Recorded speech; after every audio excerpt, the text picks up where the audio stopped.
moi, quand je vois la Trinité, le Père, Fils, Saint-Esprit, tu dis Dieu lui-même s'est fait en team, en équipe. Hein. Quand tu comprends Dieu, tu te dis le Père, le Fils et le Saint-Esprit, ensemble, forment une équipe.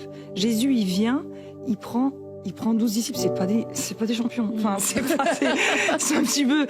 Et il a préféré, même si c'était des gars un peu tordus, de se dire ouais, mais pas tout seul.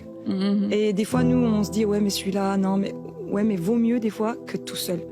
Et le Seigneur il m'avait montré, il m'avait dit Johanna, quand tu rentreras dans le mystère, je vais te demander 2 choses, de prier et d'être jamais seul. Si tu dis oui à Dieu, il t'envoie les gens. Et franchement, avec plein d'orgueil, je le dis, j'ai la meilleure équipe du monde. Tu sais, quand t'es avec les gens, quand t'es avec les gens qu'il te faut, bien sûr. Et toi, t'as la meilleure. Et toi, t'as la meilleure.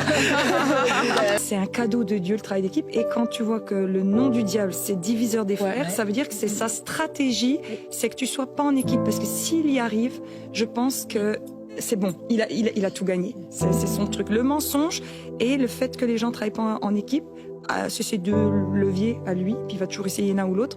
Mais je trouve que quand tu es en équipe, ben déjà tu as la redevabilité. Je pense qu'un ministère a du mal à plonger s'il est redevable. Ça protège beaucoup.